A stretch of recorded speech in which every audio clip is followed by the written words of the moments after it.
tolerant man, but I do not tolerate disrespect. Your devotion to etiquette is highly admirable, sir. However, your methods leave much to be desired. What have we here? He looks like a ghost. Yeah. Where do you suppose he's from? Where were you hatched, anyway? I was created on a planet, Data. South America. Increase to full power! It was me that creeps. I feel like something's watching us. Mr. Savick, you go right on quoting regulations. Hello, computer. I knew I would.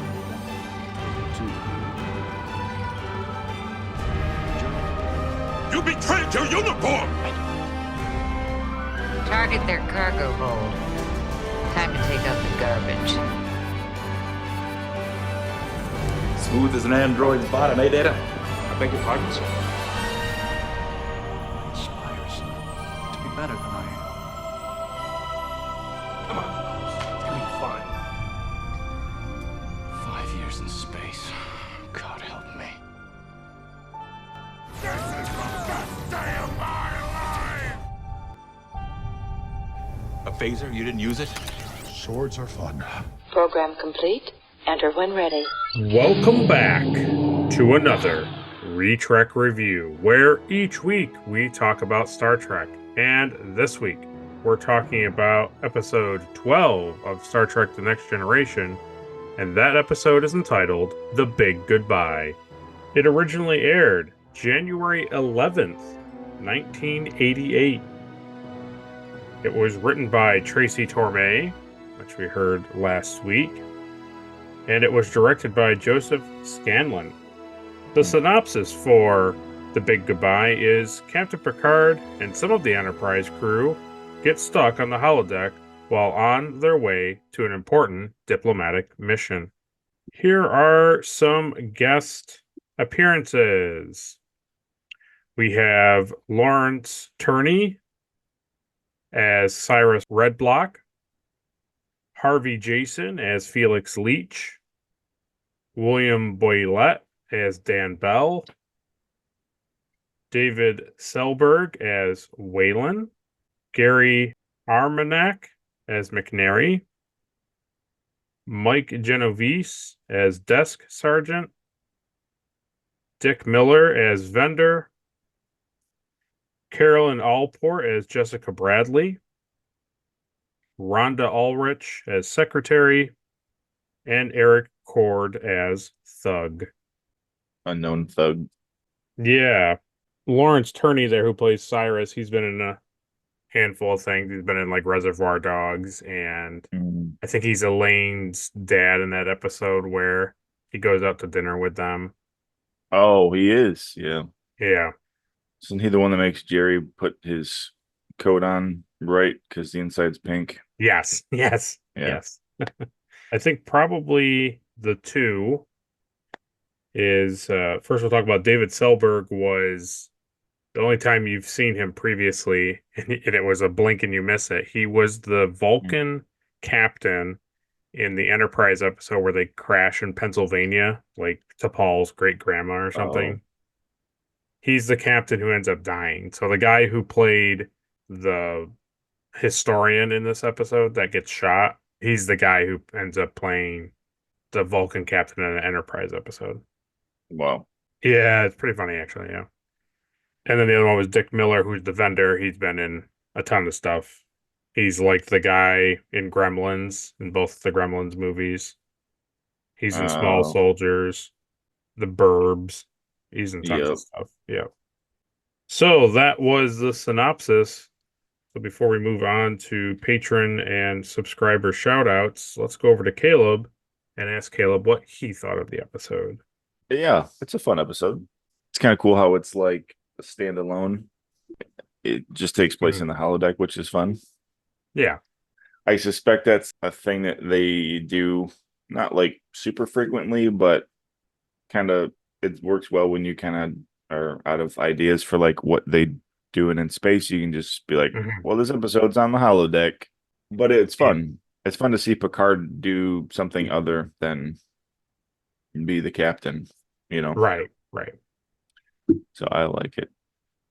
Yeah, and it kind of like, I don't know, it kind of made the ship feel more alive in a way, right? Like more Yeah. like instead of him just being up on the bridge and saying stuff, like he's in other parts of the ship doing things. It was a departure from his character too. I mean, he was like legitimately like excited about it. Yes.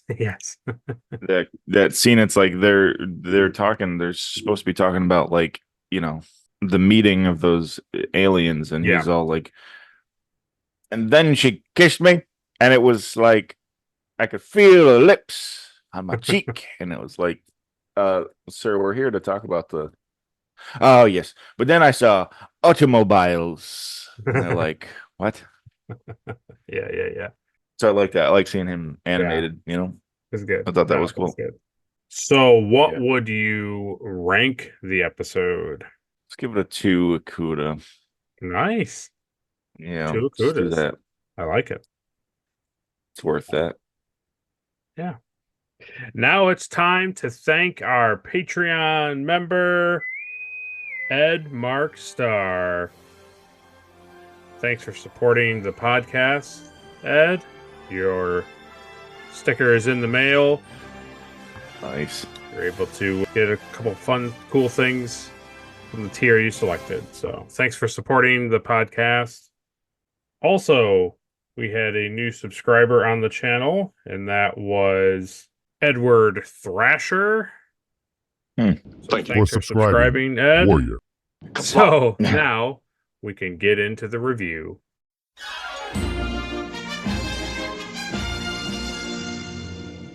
So we come back. I thought the mention of the race being an insect race was kind of cool. At least there was that. Yeah. And it's easy to say, well, you can say whatever they are if you don't show them. Yep. This race of aliens, they're just like, you can't even comprehend what they look like. They're So great. anyway, that was crazy. Let's roll out. That's the thing I always kind of laugh about with the guy who wrote the Cthulhu stuff. Mm-hmm. I can't think of his name right now, but I know what you're talking about. and it's always like it's so like intense and crazy and over the top that like you can't Mhm. there's no way of describing it. And I'm like, well, that's convenient. Your brain would melt if I described it or if you saw. It's Yeah. like, wow, that's a nice plot hole for you. Yeah. Lovecraft. Yeah, H.P. Lovecraft. Look at that. I thought the language scene was pretty decent when he's like in his ready room and he's trying to go over the letters and with Troy and stuff, and they're kind of going I did back. like that. Yeah, so apparently Troy kind of fills in that like linguistics role. Yeah, seems like it. Because she can feel the words. That's right. Well, the funny thing is I was thinking maybe like in a mean way, I was like, she probably doesn't have a lot of other stuff to do. No, her official role is like what, counselor? So like any question, really, she gets asked. Well, that's kind of my thing is like, I can't imagine there's many council sessions. I mean, no spoiler, but as time goes by, there are so many council sessions, so it's kind of funny. That was like the first time I thought about the fact that like there's no official like linguistic like officer. Yep. No, there's like nobody who does like what Hoshi does or Uhura. Yeah. It's kind of just like whatever they get sent to the ship, they just broadcast it. Yeah, and I mean it is a time period now too where it's like they have better computer universal translators and stuff too. Yeah. Like Hoshi was like, you know, they didn't have they had a translator, but it was, you know, she had to figure out what the base language was first most of the time. Right. I mean, she was a walking translator, but also like their translators were only as good as the aliens they had already encountered, like Vulcans and stuff like that. I thought it was funny. I'm not complaining, but apparently Halloween also isn't a thing of the past. So here's the thing. about the holodeck stuff for me is that Picard is so excited to Yes. go in there and be a detective from that specific time period. Yeah. And then he goes in there and he knows nothing about the time period. Right. And it's like, why wouldn't you pick something that you're more familiar with so it'd be more like fun?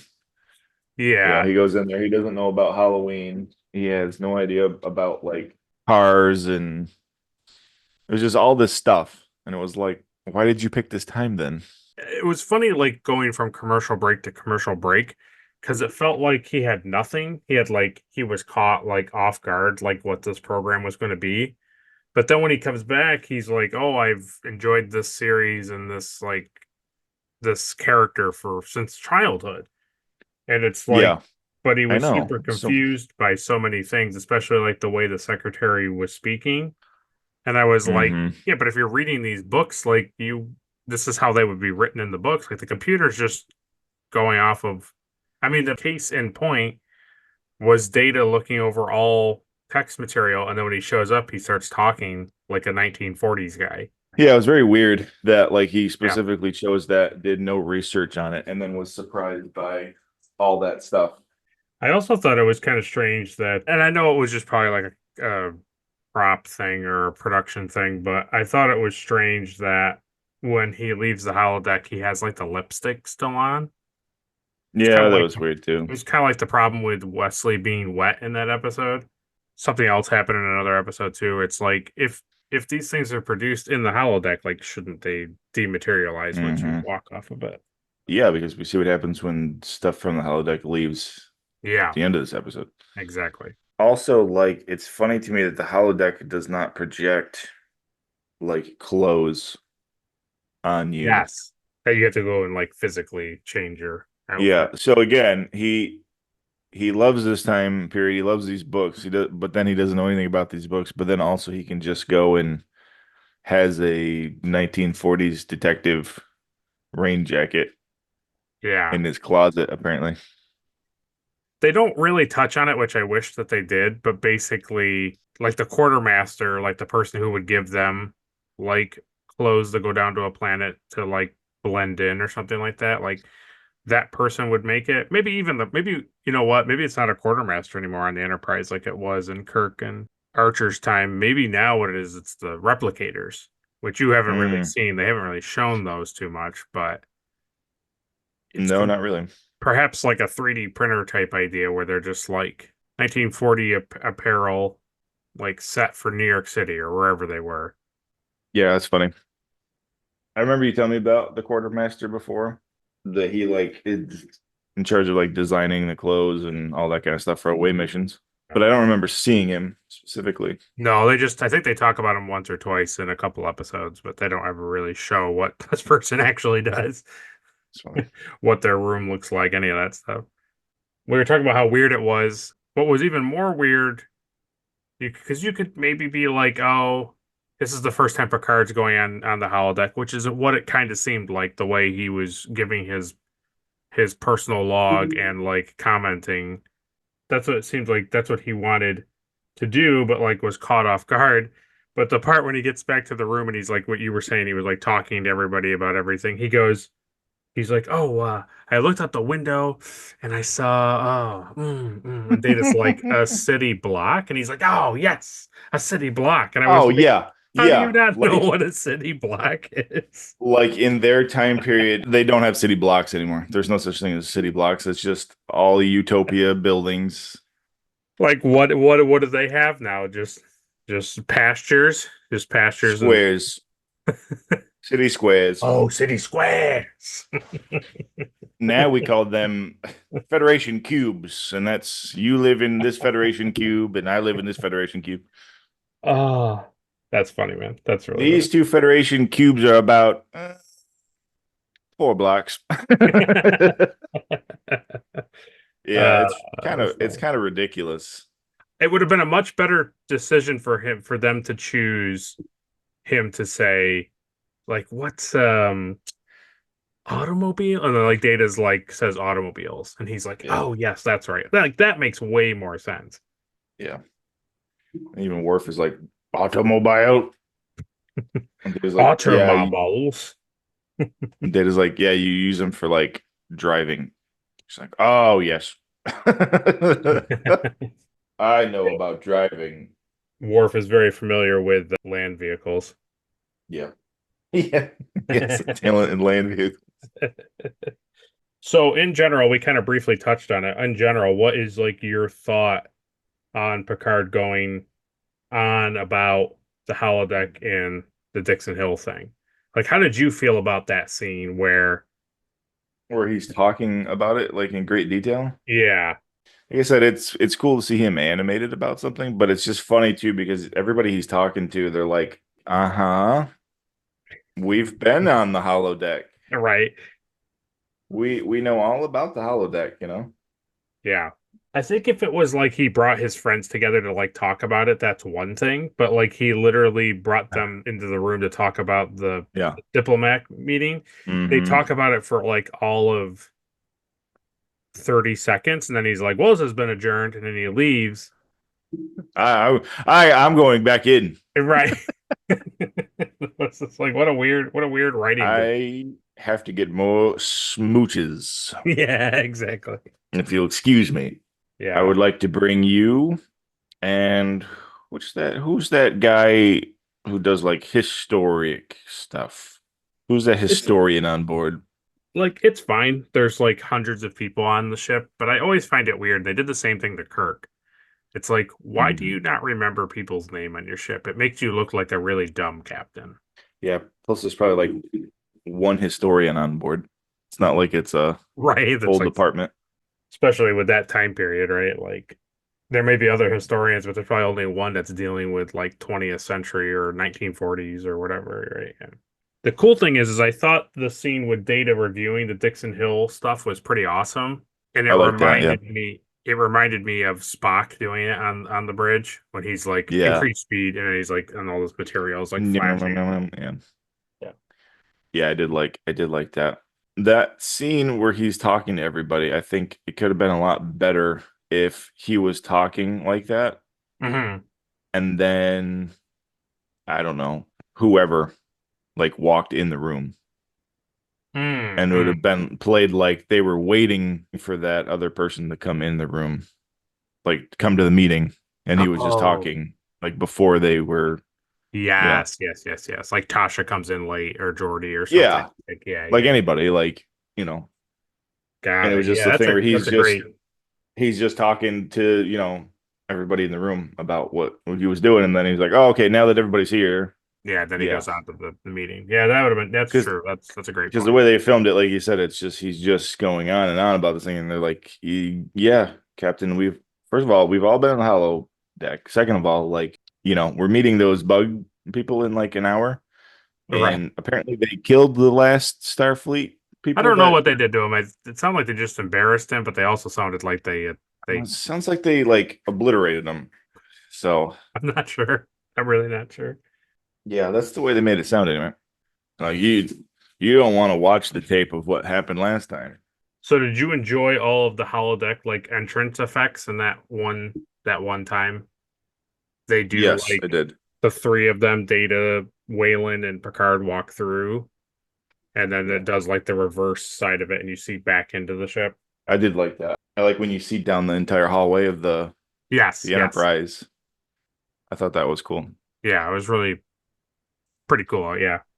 And it's like obviously the remastering makes it look a little nicer, but at the same time, like that is what the show presented, so that's pretty cool. Yeah. I thought it was super funny. And I know it's like a novel and it's also like a made up thing. But I thought it was super funny that other detective, he's like, well, you're a suspect for murder of this person. Oh, yeah. And it's like, how? And he's like, because your business card was in her possession. And I was just like, oh. Oh. Let's see. Why would a person who was murdered shortly after be looking for a private detective? Well, I don't know. But he obviously murdered her. Yeah. Super funny. I was just thinking. What's the matter, Dick? Did she not pay you enough? Like, Like, what are we doing? Yeah.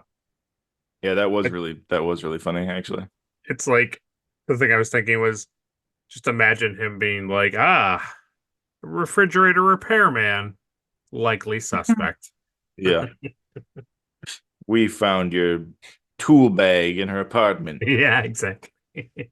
So I know that Beverly mentions it and says something, but I did think it was really strange that she didn't, and really nobody like reported the holodeck malfunction like earlier.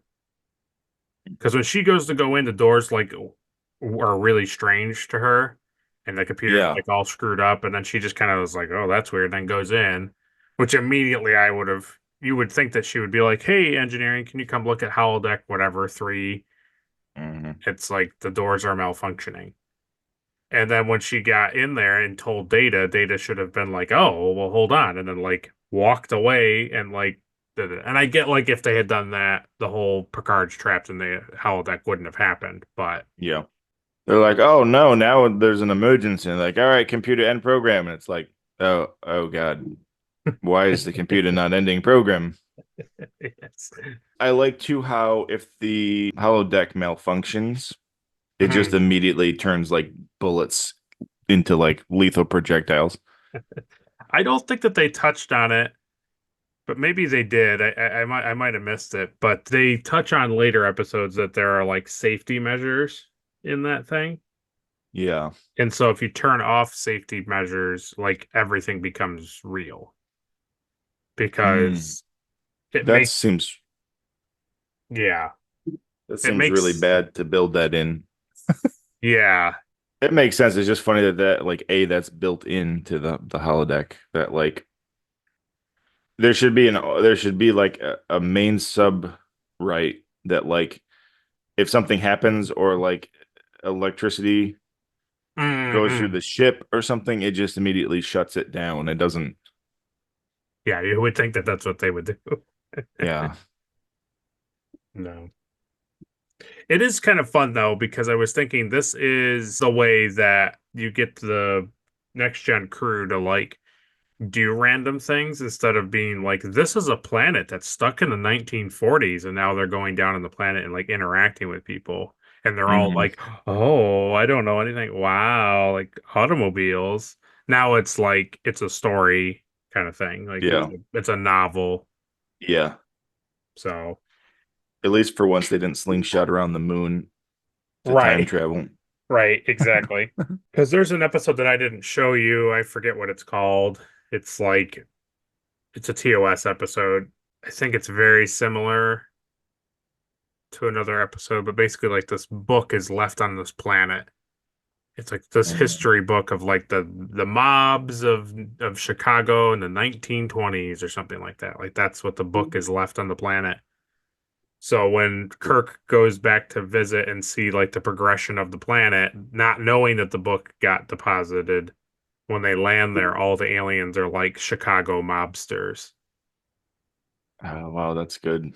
And then Kirk and Spock have to like dress up and like play along and Hmm. stuff like that. And it's basically Archer this.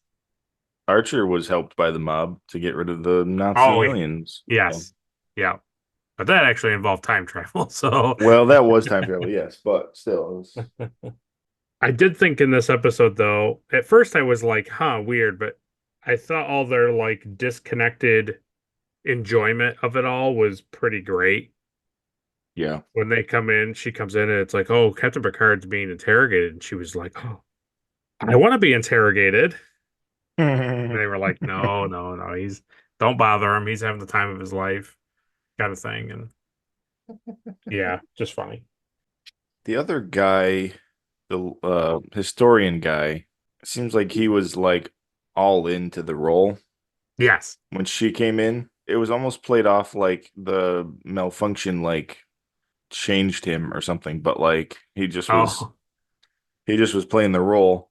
And yeah. then they must have not wanted to pay him to be a lead that day, so they just shot him. Shot him. All right, we've paid you enough. Blam. It's also like Data just like walking around and being like, he's on ice. He's getting grilled, all this stuff. Yeah, that's pretty good. So this is the halfway point. So go down to the comment section and write Dixon Hill. Let's see some Dixon Hills in the chat.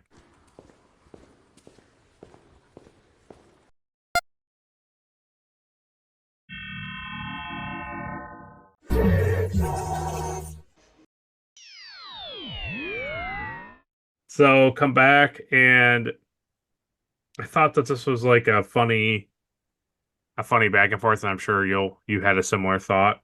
So Jordy's working on it. He's discovered that there's a problem because they can't get the captain. They can't get a hold of him. Then Jordy goes down to get him, and then oh man, I can't get him. Everything's broke. And then Riker's like, okay, I'm going down.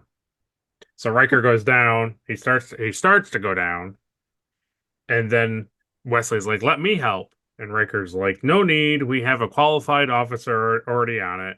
And then as he walks, Deanna's like, have you considered the fact that his mother is trapped, though, Commander? And he's like, yes, I've changed my mind. Oh, yes. Nothing helps a situation get resolved faster than when somebody you care about is trapped and you have to make split-second decisions. Right. That can't go wrong. No, not at all. No. It's just like, hey, how do we get Wesley in this episode? Yeah, exactly. Yeah, how do we like, make boy genius Wesley do something? I mean, somebody has to fix the holodeck. Going back to our other funny things, apparently chewing gum is also not a thing in the future. No. Yeah, no.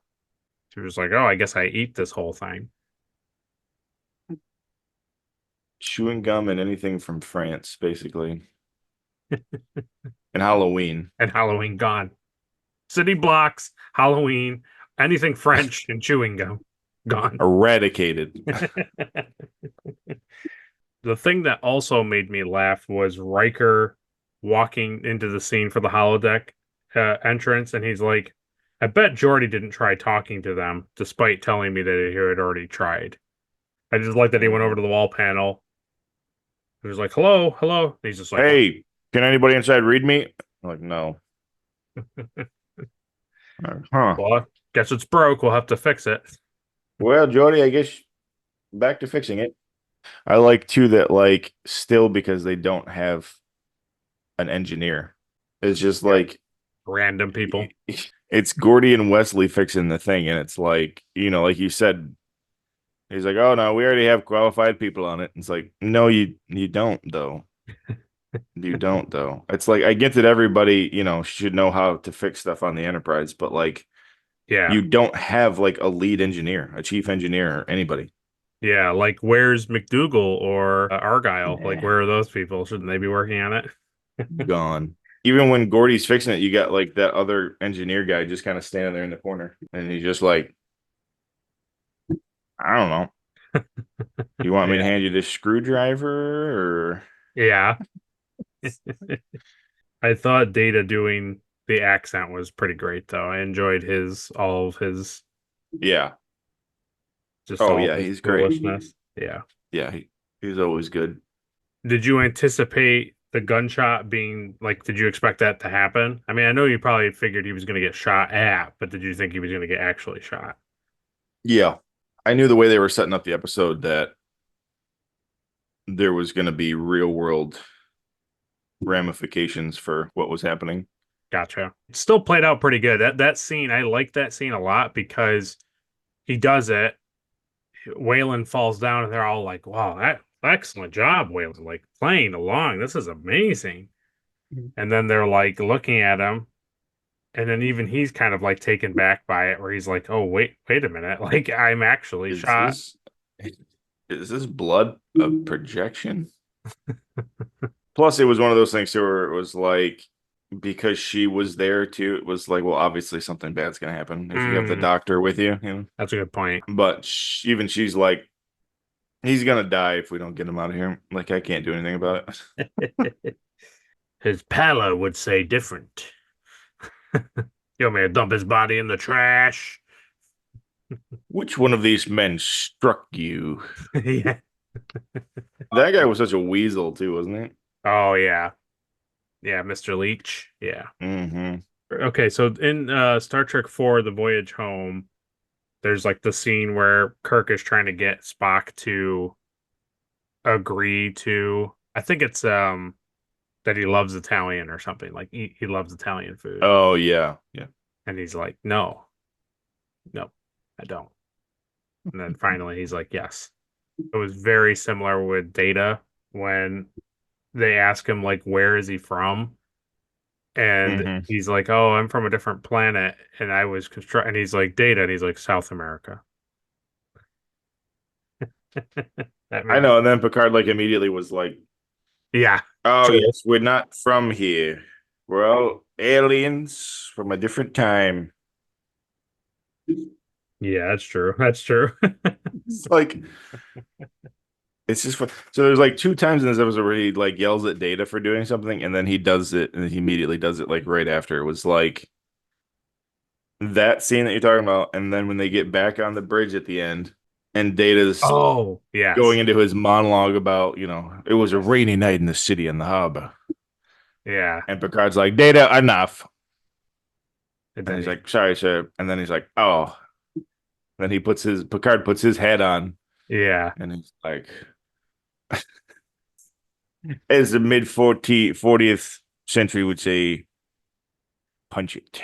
I was like, oh my god. Yeah, it's basically just poop on Data. That's all it is, right? Well, it's just like, that's hey, don't take the captain's thunder, Yeah. Oh, okay. That's a good point. Okay. All right. Well, this would be a perfect time for trivia. Oh, not again.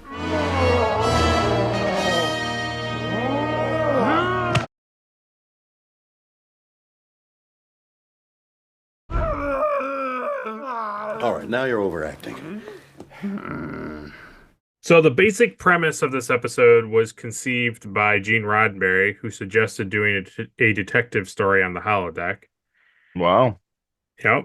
It was writer Tracy Torme, however, who added numerous film noir references in the script, being a fan of the genre. And so when we see the books on the screen that Data's looking at, it says Tracy Torme is like the writer of Dixon Hill novels, which is cool. That's cool. The events of the Dixon Hill program, as depicted on the holodeck, were a homage to the 1941 film The Maltese Falcon. Cyrus Redblock was based on the character of Casper Gutman, played by Sidney Greenstreet, and Felix Leach was based on Peter Lorre's Joel Cairo. Director Joseph L. Scanlon noted that Picard's office was a homage to Humphrey Bogart's office in the film, with a similar window and Venetian blinds being used. The character of Dixon Hill was originally named Dixon Steele as a homage to Torme's favorite Bogart film, which was In a Lonely Place, but it had been changed because it too closely resembled the name of the protagonist of the then successful series Remington Steele, which was an 80s show with Pierce Bronson. That's funny. As noted in the Star Trek The Next Generation Companion 3rd edition, budget restrictions prevented the Gerada from appearing on screen. Tracy Torme was disappointed because he had developed a hive mind culture for the aliens. The script of the episode describes them as wasp-like, black and yellow with pointed insectile features and waving black antenna. That's fun. Yeah. So at least they were kind of fleshed out. They were intended to be shown, but obviously filming on Paramount's back, like New York City lot probably took most of the money. And also paying all those roles for speaking parts, And then lastly, this is the only episode that briefly shows Tasha Yar in command of the bridge. What, when Riker went down to engineering? Yeah, he says, Tasha, you have the bridge, yeah. That's funny. So that was trivia.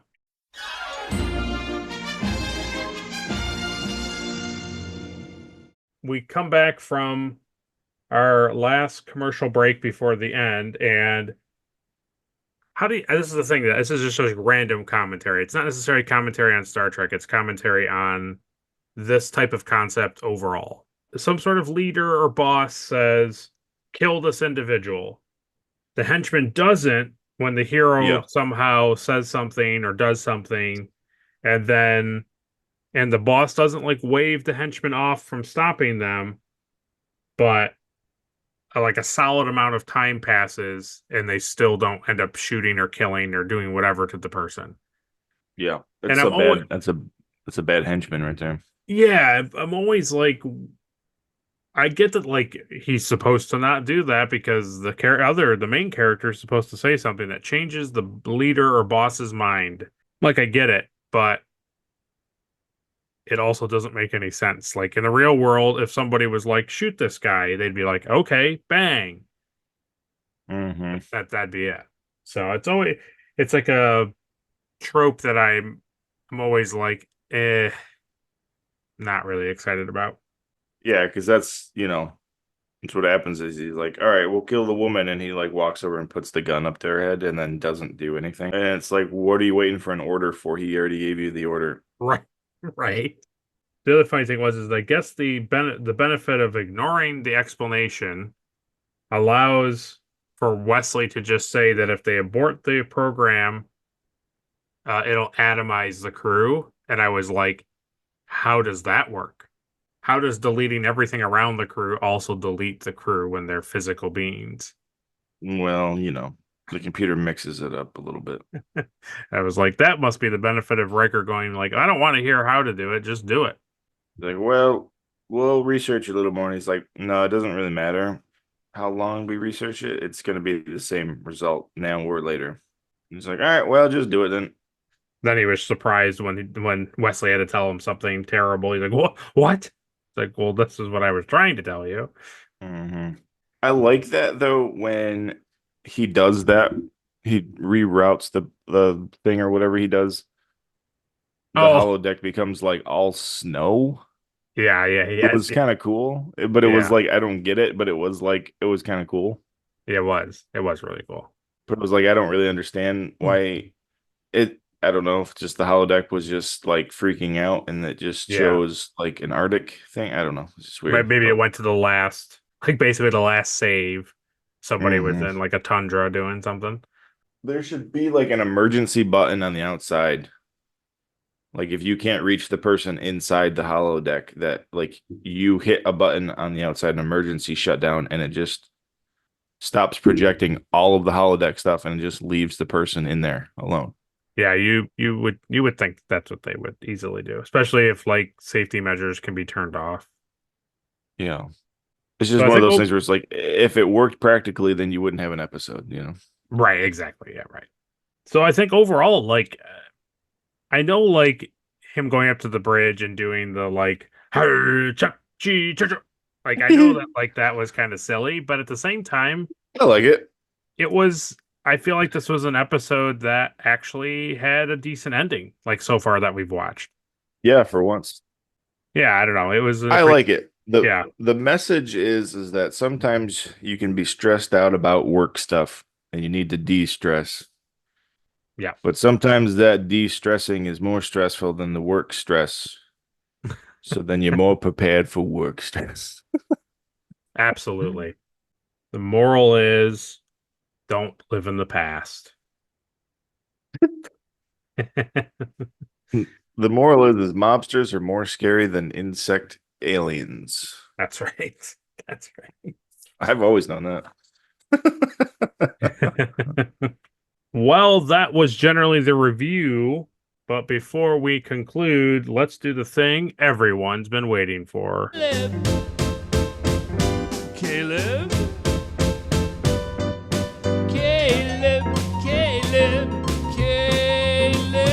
So, Caleb, who gets the Erica Ortegas Award for being the most unlikable? Roach was his name. What was his name? Roach? No. Oh, Mr. Leach? Mr. Leach, yeah. I knew it was some disgusting bug. Yeah, nice. I like it. Yeah, he is pretty bad. Yeah, he's kind of like perfectly slimy, yeah. Yeah. Okay, well, who gets the Elizabeth Cutler Award for being the most forgettable? I'm gonna say it was Worf. Oh, okay. Wow. And normally I say Worf when he's not on the episode, but he was on the episode, but he didn't really do anything. No. Nope. He kind of did his job and didn't really have a whole lot to add. He I just feel kind like of sat him in his chair the whole time, didn't he? Yeah, I feel like him and Tasha like don't do anything in this They episode. didn't do anything. Yeah. Yeah, I could have easily have picked Tasha too, but I mean, the only she benefit was is in command of the bridge for right. 5 seconds. Exactly. Yeah. Exactly. Worf just did his job the whole episode. So, Yep. boring. Next is the Mugatu Award for the best alien of the episode. I can give it to the insect guys, even though we don't see him. I like the scene where Riker's trying to communicate with them and tell them that they need more time. And they do that like that loud pitch, like cicada noise. I thought that was good. Yeah. As far as like, yeah. That's pretty alien, We don't want to speak to you anymore. Who gets the Trip Tucker Award for being the MVP? I guess I got to give it to Wesley this week. Oh, no. I don't want to. You don't want to, but you know you have to. Don't want to, but I have to. Wow. Wow. It saddens me deeply. I mean, nobody else really did anything. Like anything that anybody did inside the holodeck, it's like, it's pointless, Yeah, I agree with you. The only thing I could say is that maybe Picard at the very end doing the alien thing. Sort of. But you knew he was going to do that. True. The whole episode was based on the fact that he was going to do that. Yeah, true. Can you imagine that though? Like if that was the episode, like he goes in the holodeck's crazy, and then he comes out and he messes that up, and then now they're at war. It's like, damn. So it's like you kind of knew that wasn't going to happen, Yeah, true. Next is the Spock Award for the best line of the episode. I like when Data says Picard's getting iced. Okay. Yeah, the whole like getting ice, getting grill, and then Beverly's like, "What is he, a fish?" Yeah, that's great. Yeah, I thought it was good. Next is the Shran Award for the best action sequence. That is going to be when Data squeezed the barrel of the gun. Ooh, nice. Nice. That's a good one. Yeah. He's just like, yeah, that's pretty good. I wonder if they like casted that like out of like clay or something. They had to have, yeah, something like that, yeah. Another really funny scene, it just made me think of it. It has nothing to do with the gun, but another funny scene is when she's like, "Can I have light over here?" And he takes the lamp and it unplugs. Oh, yeah. He's like, "What? What?" and then he's trying to figure it out while Picard plugs it in, and it like surprises him. Yeah, that was pretty good. I like how most of the time you forget that Data is like super strong. Oh, yeah. And can just do anything, and then they get into these situations. Oh, yes. But he's like restrained, because then at the end he's like, "Hey, Captain, can I like hit this guy?" And he's like, "Yeah, you can hit him." And just knocks him out in one punch. Knocks him out, yeah. I know they wouldn't do it, but could you imagine if he was like, "Captain, may I?" And he was like, "Yes," and he just does like a full like Omni-Man right through thing to like his head or something. Right through his stomach. Yeah. Yeah, next is the NX Award for some sweet ship stuff. I like Wesley's electric binocular things. Oh, wow. Okay. Yes. That he was using to like look at the board. Yes, the holodeck board. I thought that was kind of cool. I forgot that even was a thing. Yes. Yeah. Cool. As far as like a prop thing, I was like, man, that's kind of cool. It is cool. I'm sure that thing has a name somewhere in Star Trek history. If I know anything about Star Trek, it's first and last. True. True. Next is the Porthos Award for the cheesiest thing of the episode. It's definitely Picard not knowing historical facts. Not knowing what city blocks and Halloween and any of that stuff is like really ridiculous. I get like they do this stuff all the time in Star Trek to be like, wow, look how far in the future and how different society is. But it's like, yeah, but it's like so right now, you and I are probably in the same time, like same gap as from now, from where we are in history now to like Okay. when we had like guillotines. Oh, yes. Okay. As far Yes. as like Picard is from when they last did Halloween. And I know what a guillotine is. Like I Right. know what they used it for. It's not a Right. mystery to me. I Right. even know what like castles and pirate ships and that was, Quite a long time ago. hundreds of years ago. Yeah, that's So true. that stuff is just very funny to me. It's just cheesy writing to be like, look how advanced and crazy different society is. It's Yeah. like, okay. Yeah, I think it's just a way of writing to the show that like, see, these characters live in such the far future they don't even know any of this stuff. Yeah. It could be argued that Halloween isn't a thing, that just Picard doesn't like it because of children partake in it and he doesn't like children. It could be just that. No, but he says that like he's never even heard the word, That's true. That's true. It's not just like, oh God, Halloween. Yeah. It was like, hello, what? Well, lastly is the Enterprise Award for the best scene of the episode. I like when Picard he was leaving the holodeck and he was talking to that police Oh, officer. yeah, as like his like the friend in the police department. Yeah. And he was like, hey, when you leave, like, is all this stuff still here? Like are Like, my wife and are my yeah, wife and kids at home still there? Or does this universe like not exist if you're not in here? right.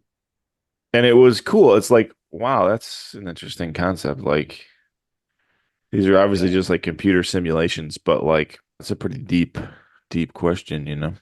Well, I think it's always like the thought that we had as kids is like when you turn the game off, like is the game off or is it just waiting?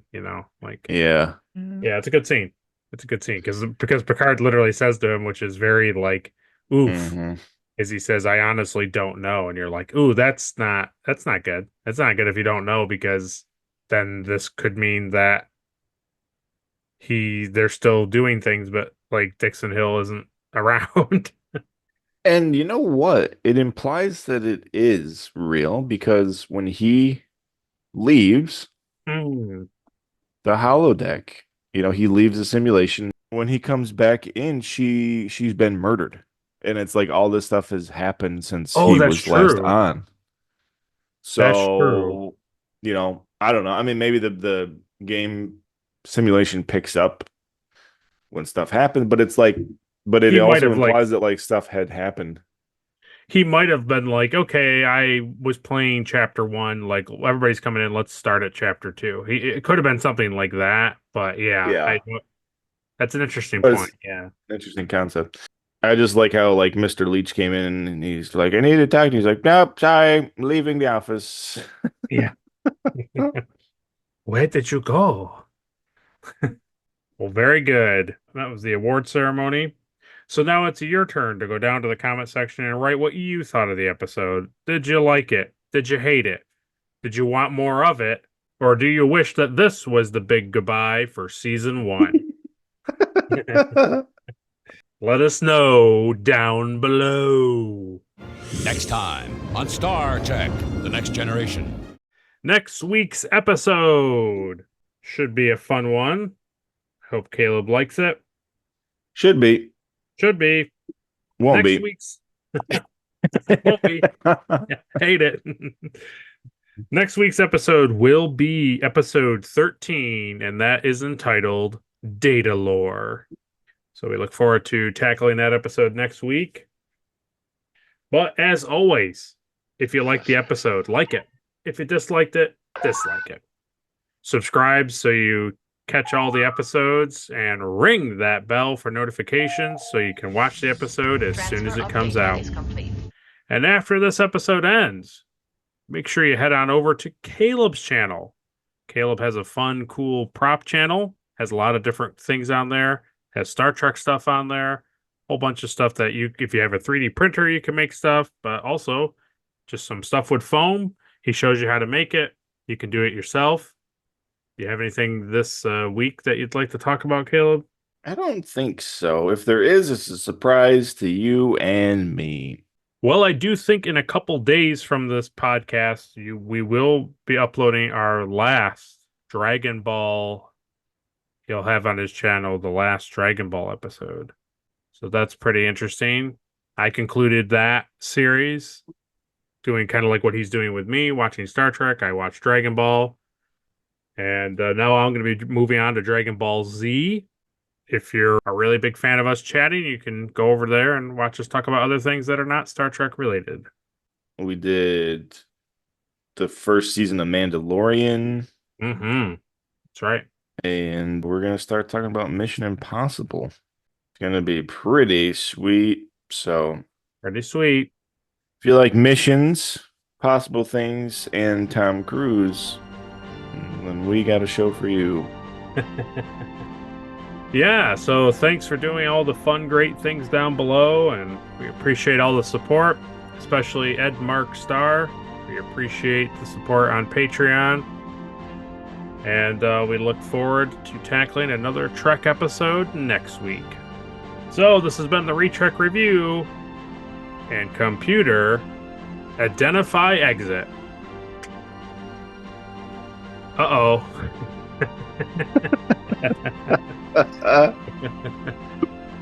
End program. See you guys. Bye.